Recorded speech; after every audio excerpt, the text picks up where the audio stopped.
Listen to that baby purr. I bet you want to be just like me. Licensed, handsome, and very intelligent. Well, let me show you how.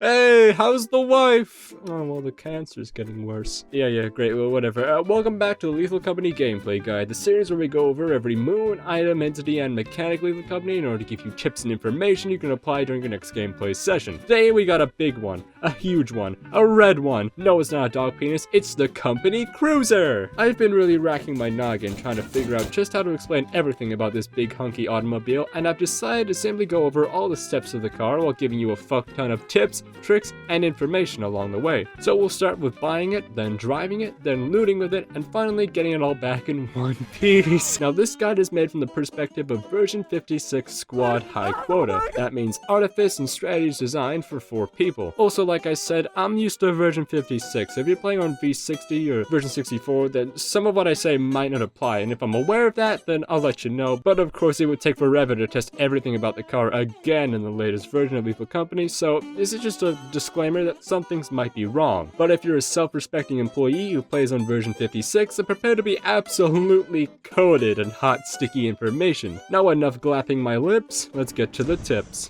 Alright, so you're on the company and you're doing the math. Here's what you gotta know. Host should always be the man in the car. Client can drive it, however there are numerous bugs tied to that. The car costs 370 credits at all times, and this is a sale. In the store page, it will show an incorrect value, meaning if you do get one of those sales, you have to actually type in cruiser, then use the price that gets shown on that screen instead. In version 56, Weed Killer costs 40 credits, and in version 64, I'm pretty sure it's about 25 schmeckles. You should go for 2 Weed Killer minimum. Each bottle gives roughly 30 sprays, and it takes 7 sprays to fully heal the car, 5 sprays to fully fuel it, and sometimes the first spray doesn't register, so you gotta account for that as well. Overall, 2 bottles gives you plenty of fluids for a quota, and of course make sure you're keeping track of your Weed Killer sprays. It's not completely necessary, but it'll help a ton just to keep everything nice and organized. Also, when you have enough schmeckles for it, keep 1 Weed Killer on the ship just in case the car goes big boom boom, as oftentimes if your average is high enough, you can afford a 0 day. And perhaps you can even pull the items from the broken car and bring it back to the ship. But enough about unmarked liquids, let's talk steel. Here's your car. What the fuck is this?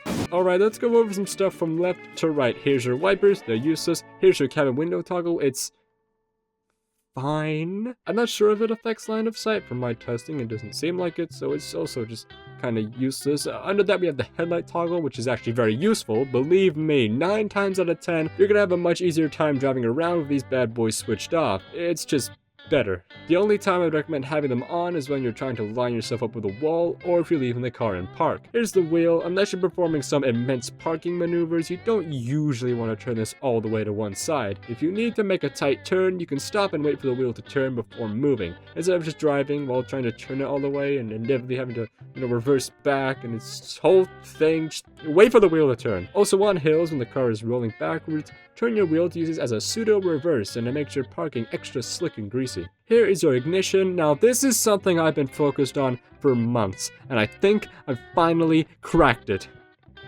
It's random. There is no consistent method. I'm just crazy.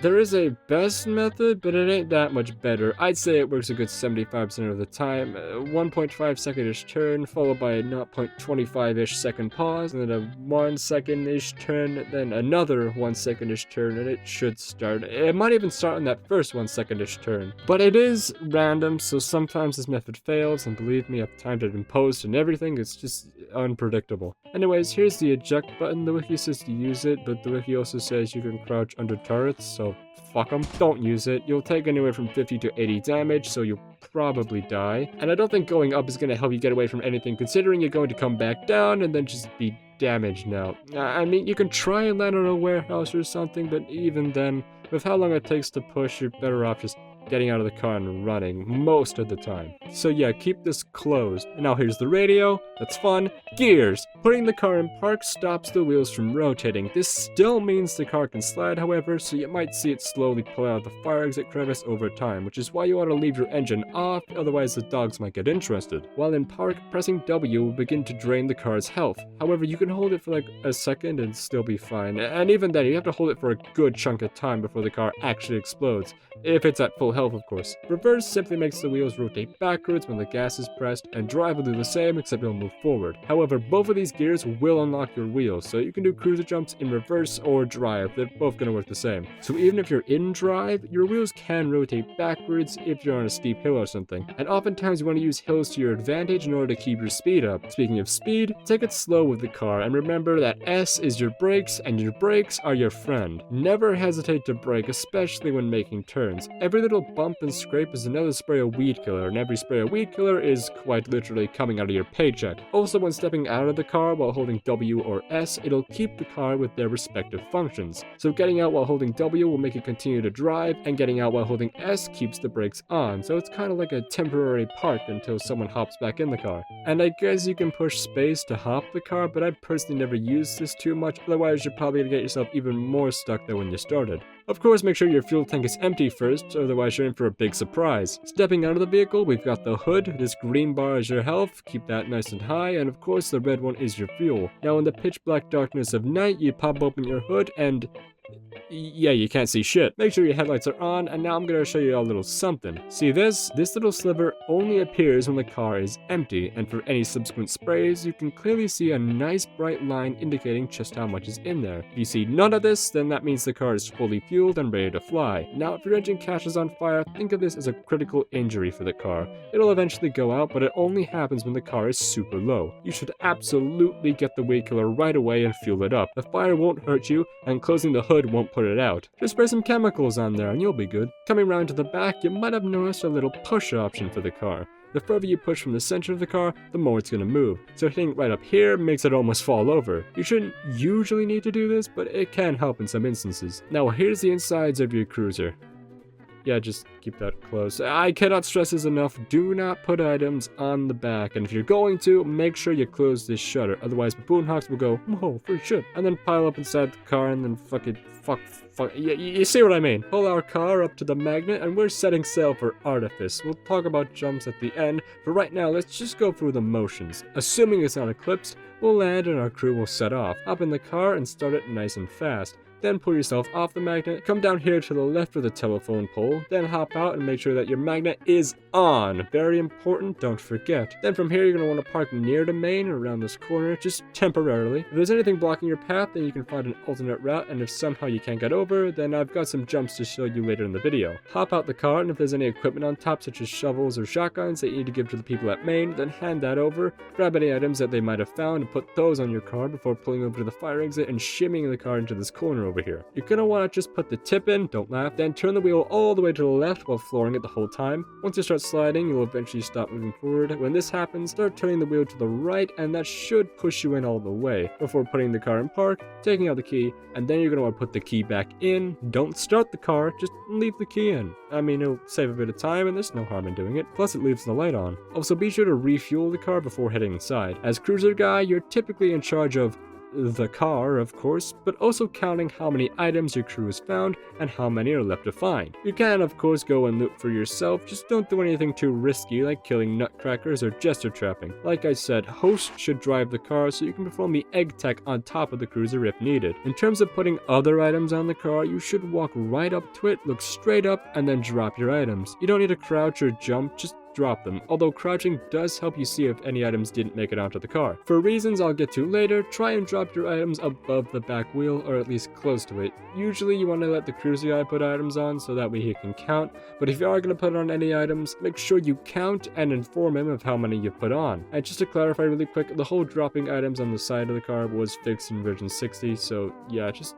heads up with my limited version 60 knowledge. Alright, now it's getting kind of late, about 7 or 8 p.m. This is usually the time you want to try and bring the car back, unless there's items players have found and are currently being transported to you. Getting the car back nice and early gives you plenty of wiggle room just in case any entities show up outside, which we'll talk about in just a second. Alrighty, so you've got your items on and now we're ready to do the jump. But oh no, my stupid teammate just dragged 95 eyeless dogs right over here. Gee whiz, I better get out of the car! Switch off the engine and use that stupid eject button to launch yourself on top of this big slab of concrete. You only take 30 damage here, meaning you can survive at any health. From here, you can quickly hop down and lure those dogs away. Now what if there's an old bird? A bit trickier if you ask me. Remember that an old bird's eyes are actually in between their ankles. Drag them away from the car and then beta grab to run right through them and back to the car. Now an old bird's missiles do not damage the car. The only way that an old bird can cause it any harm is by stomping on it or if the blasts start to knock it around. So you could also just hide in this corner if you need to, but this isn't going to lure the old bird away. Also, line of sight while you're in the car is kind of funny, so I wouldn't even leave the car unless you know for certain that the old bird can see you. And remember that in version 56 you can kill old birds by running them over with the car, which is very useful. Also be wary of flying old birds. They're a damn near death sentence, especially if they land on the car, and they deal 70 damage if they land onto you. Forest giants are much more of a threat than old birds. Since their eyes are near the ground, they have a harder time spotting you. However, forest giants don't suffer the same fate and therefore can spot you when in front of or on the sides of the car. They'll typically just keep running into the car and will probably grab you out of it. If they don't, they'll most likely kick the shit out of it until it explodes. So these are our top priority to lure away. Just run them into a warehouse or something. You can try trapping them if you want, but they're pretty risky, and I'll probably talk more about trapping entities in another video. Baboon hawks, as we discussed, will try to get items off the car. However, if the back is closed, they will ignore any items inside the car. But scrap left on the sides or on the top will cause them to stop and stare at it. This can lure old birds to the car, but honestly, if they were gonna pass over there anyway, then it doesn't matter all too much. Only big herds of these are a real threat to the car, as they jostle it all about, damaging it with each little bump.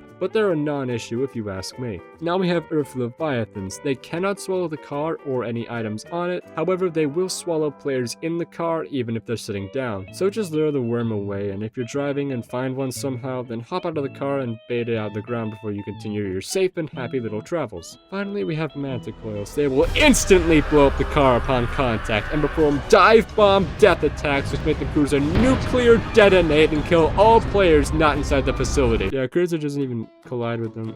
They're not an issue, so don't worry about them when you're doing jumps. Speaking of, driving is lame, flying is cool. Remember that, loser. It's gonna be your main method of getting around. However, it of course comes with a risk, but we can do our best to mitigate that.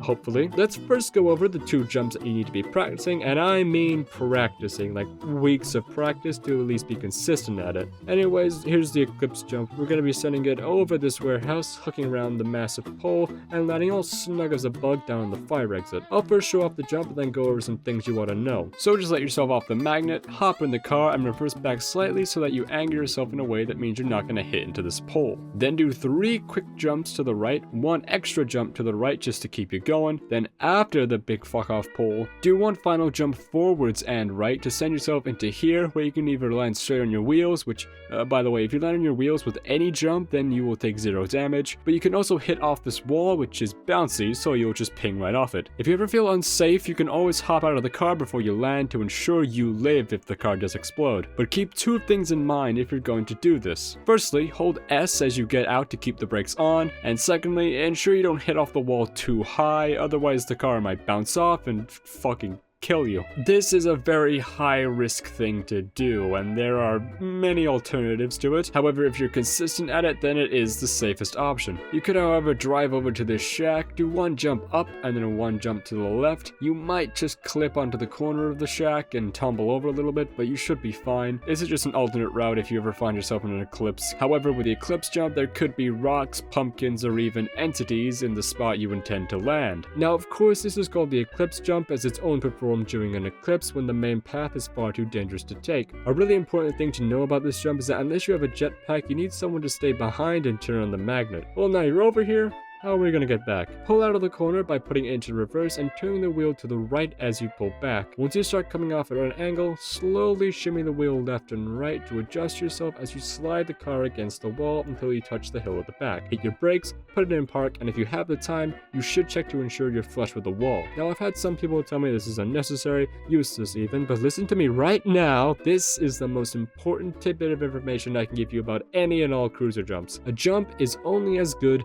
as the setup. I mean, think about it. Once you're in the air, the only thing that affects you is you. When you jump and the kind of jumps that you use, the timing of these jumps is something you can easily practice. So by getting yourself in that corner nice and snug, you're setting out from the same place at the same angle every single time. So the jump then becomes trivial. It's the same thing every time. So a good setup like this, knowing the angle you're coming out at and whatnot, can really make your jumps consistent. But what's the jump here? Alright, so you want to put it in reverse or drive first. Never do a jump in park. And we're going to make a straight shot all the way to the magnet. 2 jumps to the left, back to back. 1 extra jump to the left just after you pass that first warehouse, coming into the second one. And then 1 last jump to move you forwards and to the left, so that's W and A, as you're passing over the second warehouse. Landing nicely on the magnet, engine off, car in park, and now we can start pulling items off the car and putting them into the ship by dropping them through this part of the roof. Try looking for teeth, since unlike all the other items, they for some reason aren't collected when the cruiser is attached to the magnet, so it'll fuck with the count at the end of the day since it technically isn't on the ship,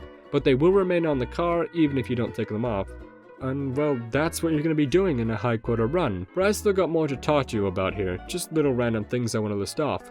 The car is unaffected by lightning, floods, or mud puddles. However, if you're underwater, you'll still drown. The car doesn't work like the jetpack, where if you die while using one, it'll explode. You can absolutely die to inertia, and the car will just keep on kicking. Killing enemies with the car is not recommended. Not because it's a bad idea, just never put yourself in a situation where there's something fucking with the car while you're in it. Also, hitting a force giant with the car and killing it can oftentimes cause it to fall back and crush you. In version 56, you can kill and run over old birds. You'll know it's dead because it'll play these sounds. Old birds and forest giants can grab you out of the car. Missiles will blast you out of the car, so watch out for that. While on the magnet, you can eject out onto the antenna to only take 30 damage. However, this is really hard and stupid, so don't do it, probably. Weird killer sounds are global, so make whatever kind of message system you want with it. It's kind of like the loud horn, I guess. I use it for gestures, swapping slots with it is usually a good way to do it, but also dropping it can mean something else too.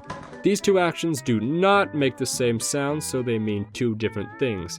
Please don't try and warn your friends of a gesture and inadvertently convey that we're full clear as they allegedly stroll back to the exit or look around for keys. Please do not climb on the cruiser while someone is performing jumps. It will fuck them up so badly as they bounce off of you, and I'd be surprised if even one of you lives. The cruiser cannot be damaged while it's on the magnet. Be careful when stepping out of the vehicle while it's being pulled on the magnet, as it can crush you in a lot of instances. Or sometimes you can actually just die. Like, no joke, you can put the car on the magnet all the same, but your character will simply be crushed, says the game. I'd say be careful with exiting, just wait a second or two even if the animation is finished, but also perhaps have a buddy tag along in the passenger seat just in case something happens. Now, say it with me. Seekers! Don't be afraid to plow through trees, it really doesn't matter that much. If you really wanna, I see no harm in taking some time at the start of the day to pull items off the cruiser if you weren't able to last night. I recommend creating some kind of cruiser hierarchy if not everyone on your team is up to snuff with the car. Basically just saying, if the cruiser guy dies, then this guy's in charge. If they die, then it falls on this dude, and if they're all dead, then well fuck, I guess we'll use this guy since he's old and dead. Basically just a list of best to worst, and if you've been given a hierarchy system like this one, then please follow it. It's for the greater good. So now, it's official. You are a cruiser god. You know all there is to know to the best of my abilities, and all that's left for you to do is practice all of this. Just give it a go. Slap on some tunes or your favorite content creator, and whittle away at the jumps, routes, and all the other bits of tech and tips I listed in this video. But remember, even God makes mistakes. I mean, hey, you're here. Eventually, you're not gonna make the jump, or perhaps the car isn't gonna make it back, or just some other horrible thing is gonna happen. Gee fucking willikers, what do you do? Well, always keeping some weed killer on the ship is a good idea, as well as any spare equipment. If the car blows up, then do your best to get as much scrap off of it as you can, but chances are that day isn't gonna end well. That's why it's best to take things back early, to pull items off the car, because just like with everything else in the game, you're inevitably going to fuck up, especially something as difficult as this. So don't feel too bad when things go big boom. Just prep for it and it'll be mostly fine. When someone sets off to do the jump, wait to see the little collection thingies pop up. If they don't, then you know something has gone wrong, but also don't worry about old birds or forest keepers fucking you over on the mag magnet by blocking you. You'll probably kill them with the impact of the car or just by you being pulled into the magnet. From my testing, it is not possible for them to block you, but maybe there's a sweet spot, although I highly doubt it. I know I said this earlier, but perhaps have someone come with you in the car, just in case that whole, you know, crushed things happen. This is without a doubt the most extensive high quota cruiser guide out there, and if you've watched this to the end, then clearly you're interested in Lethal Company guides such as this one. So why don't you subscribe and stick around, because there's plenty more to come, and perhaps leave a comment down below on whatever silly wacky shenanigans you want me to cover. This video's taken so long, I've had to re-record so many things, and my throat's a little bit fucked today as I'm recording this. Lesson learned, do not drink concrete, it's not very good. I'm sorry if I got anything wrong at all. If I did, then please correct me. But don't correct me as in you don't know what you're talking about, then you try to correct me, and you make a fucking fool out of yourself, you know? Actually, correct me with facts and other shenanigans. Oh, my throat hurts so much. But also, if you have any cruiser tips of your own, then, you know, tell me all about it, and you'll get put right up there. You'll be put... I'm gonna personally pin you to the wall. I wish the Bracken would personally pin me to the wall. What are we talking about again? This has been the Lethal Company Gameplay Guide to the Company Cruiser, and I really do hope you come back for more. But in the meantime, you can check out the previous episodes on landmines and turrets, or check out my other non-Lethal Company content. Because it's very, very fun. That little goober guy, I tell you, what a goofball. Yeah, I don't know what I'm doing after this. You can catch me live over on Twitch, twitch.tv/coconut with 3 T's. I know you're absolutely definitely going to be typing that into your search bar right now, but if you, for some reason, aren't doing that, then there's a link in the top of the description. I stream almost every day. Keyword almost. Because some days, I sit there, and I think, nobody likes me, I'm a failure, and I don't want to do anything. Keyword, I'm gonna fucking touch you, how about that? You know, I think I could just keep talking. Like, I can just keep on fucking talking, and I'll just have to keep on editing this part in, editing this part out. I can just, no, wait, no. Ah!